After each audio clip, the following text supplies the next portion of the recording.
ইমাম হাসেন হোসেন কান্দিয়া বলে, ও গো নানা উঠো না,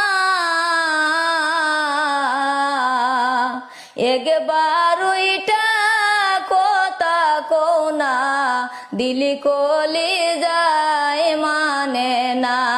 ইমাম হাসেন হোসেন কান্দিয়া বলে, ও গো নানা উঠো না, একবার ওইটা কথা কোনা, দিলি কলি যায় মানে না। ইমাম হাসেন হোসেন কান্দিয়া বলে, ও গো নানা উঠো না, একবার ওইটা কথা কোনা, দিলি কলি যায় মানে না। ইমাম